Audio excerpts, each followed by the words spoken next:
DadPod, back again, solo. I hope you've been enjoying the episodes. It's something new for me, it's something new for me. Yeah, it's something new for me. So make sure you comment, make sure you tell me, give me some feedback, any ideas on guests. If you're tired of seeing me solo, tell me, man, give me some feedback. Today, again, we're gonna touch on something that's, I'm gonna speak to you more like in a conversation format, right? But we're gonna touch on something that I believe men have an issue with, right? And there's an expression. There's a story behind it. I'm gonna tell you the story, short story, and then I'm gonna tell you why it's so important. So the theme is trimming the fat. Trimming the fat. Don't know if you ever heard of the expression. I hadn't heard of it up until about 2 years ago. So my son, Sky, he's playing for a team, Football Domination in Lewisham, right? And the team was pretty good, right? So after preseason, they got together and they was whooping teams. So don't know any of you lot follow the system for kids now. They climb the ladder like month to month as opposed to season. So they got to a point now, right, where they've whooped all like the lower level kids, right? And they've got to like, I don't know, like the 3rd division. And then they've started getting absolutely shitted on, right? They started getting destroyed. And it was a bit of a weird one, right? Because they literally went from like destroying teams and then 2 weeks later getting destroyed. And there was a guy, one of the dads of the other players who I got on with pretty well. He kept using this expression week to week. It's time to trim the fat. He's probably watching this, Rich, right? It's time to trim the fat. That's all he kept saying. So interesting. Like to begin with, I was like, I kind of knew what he said. And then I done my little research, I had a discussion with him, and then I got it. I entirely got it. It means get rid of the shit, essentially. In the scenario that my son was in, right, and the team was in, I'm not entirely pro his beliefs, right? But now when we're talking about ourselves and as men, I am. So this is where I'm going to shift this. Trimming the fat as a man. What does that look like? What does that fucking look like? Does that even make sense to you right now? We're going to discuss it, and then we're going to go through some steps, right? As I said, I always want to action at the end of each of these podcasts, right? So first and foremost, how many of you men are still surrounding yourself with humans from childhood that you're loyal to solely because of the length of time that you've been in a relationship, right? How many of you guys are in work environments solely because it's what you've always done? How many of you men are hanging on to people, family members, and so forth, just because it's time to trim the fat? For me, on my journey, I won't lie to you, it's probably been the most profound thing for me. Recognizing who is holding me back. And I don't mean deliberately. So when we're kind of in the process of trimming fat, it's not about resenting the individual. It's not about highlighting someone and saying, you are the reason why I'm fucking failing, right? It's just recognizing where you need to do better. I'm going to keep it people focused because trimming the fat could apply to other things, right? Like work, gym routine, nutritionally. But we're going to talk about people here. People, because I think it's going to land best and it's probably the best one to action immediately. I've got many of story where just by removing a particular person or reducing my time with an individual has increased the quality of my life exponentially. When I went through this phase maybe 6 or 7 years ago where I was trying to tidy up things in my life, I spent a lot of money on buying books and the whole self-development journey. But at the same time, I was hanging around the same dickheads. And I use dickheads lightly, right? Because at the time, they wasn't obviously dickheads to me. They were people that I valued, right? But their actions were counterproductive to all these books I was fucking reading, all these courses. It just didn't make no sense, right? So I'm trying to become SuperDad Damo at the time, right? I'm trying to become this Superman, the Doc, right? but I'm surrounding myself with people that are heavily invested in the person I used to be. And as I said, it's not about seeing these people as bad people. It's just recognizing yourself where you are and who's in that environment. So anyway, that initial part of my journey and the trimming of fat then, it didn't happen in a way that I conduct myself now. So now I'm very much more aware and deliberate with how I trim my fat. So I'll go through a process. I work with a coach at the moment, and he will ask me questions in where I'm not showing up and why I'm not showing up, and we'll recognize the people or the things and we'll trim it. But at that point, the fat got trimmed in a weird way. So what actually happened is I stopped drinking alcohol, I think like 6.5 years ago now, right?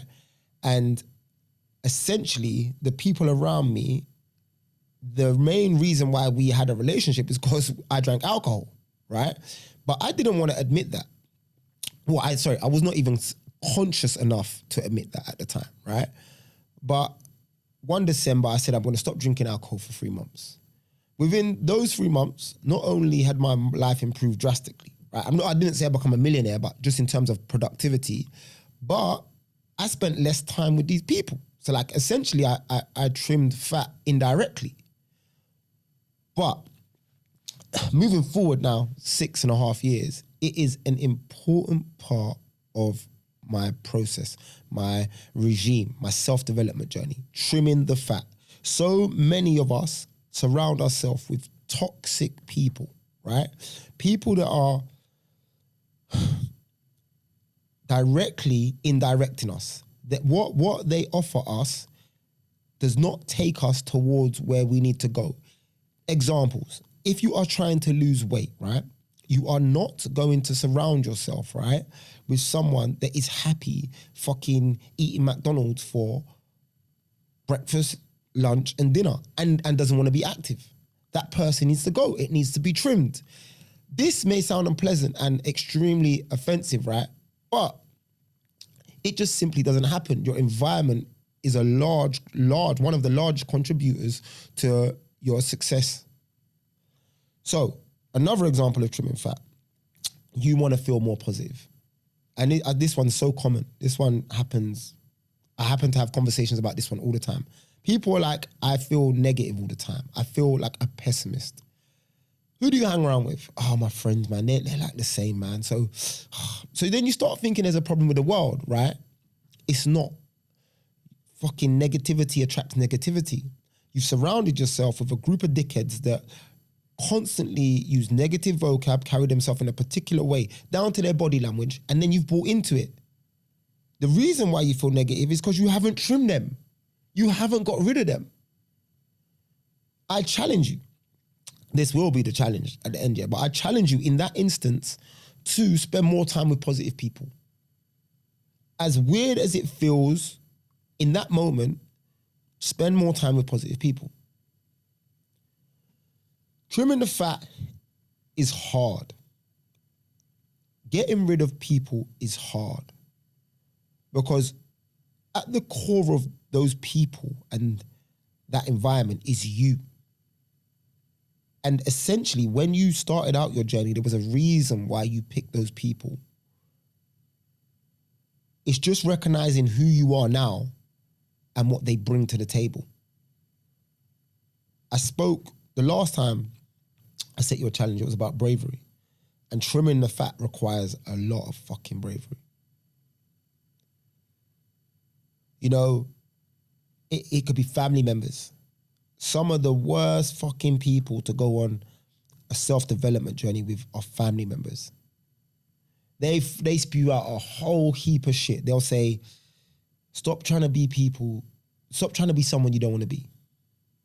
They'll say, that's not even you. They have to go. They might not have to go completely, but they have to go in some capacity. Friends. I had the same friendship group. And listen, we had a great time, man. There's so much, and some of them that are still in my life somewhat, right? But just recognizing where they're serving me. I wanted to become a coach. They didn't want to do nothing like that. I wanted to make a lot of money online. They don't want to do something like that. I have to limit the time I spend with someone like that. If someone has an idea of their weekly routine being working 9 to 5 and then every weekend going off grid and getting drunk and I don't know, whatever they're doing, I have no criticism. That is entirely up to you. But recognizing that I want to do something completely different is also realizing that we won't spend a lot of time together. So as much as I'm trimming my fat, they're also trimming their fat. And is there a space in the middle? Of course. But also recognize that there's results that come with that.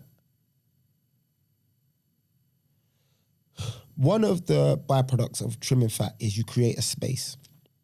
Once you start to relieve yourself of these relationships, there is a space, there's a void. The void that we fear, the void is being lonely, right?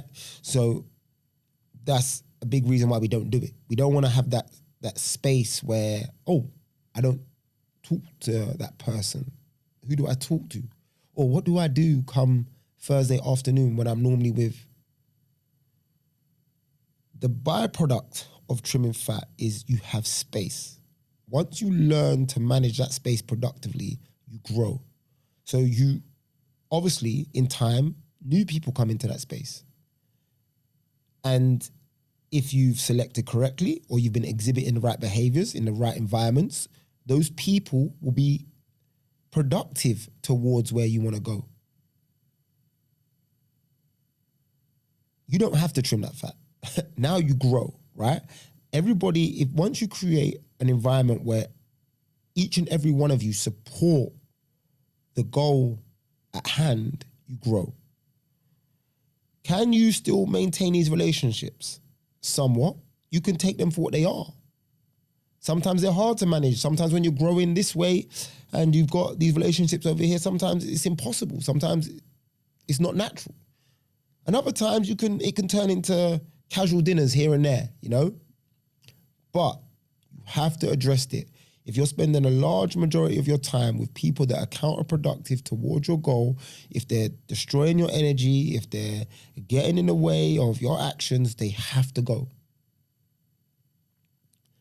And lastly, what I'll add to that, this isn't me removing your responsibility of your actions when you're around these people. Of course not. Whether or not these people, however they behave, you should still behave according to your goals.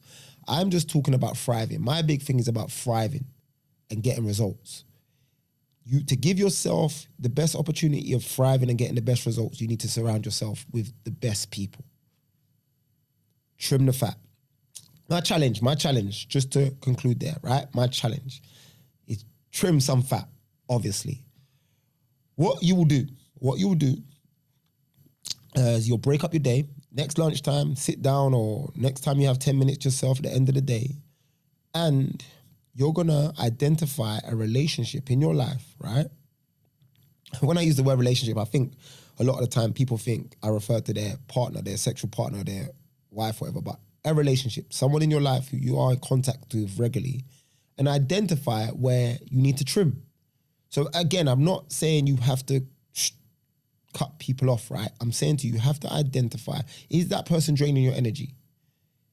Is that person pulling you in the other way every weekend? Is that person causing you to spend money unnecessarily? This is a hack, a tool, a mechanism that will immediately come with results. Just trimming. You kind of want to refer to this regularly, especially once you're feeling a little bit glum or in a rut or you're being a little bit unproductive. You probably want to look at trimming fat. Before you do anything, before you go and get a mentor, buy a course, you want to trim some fat.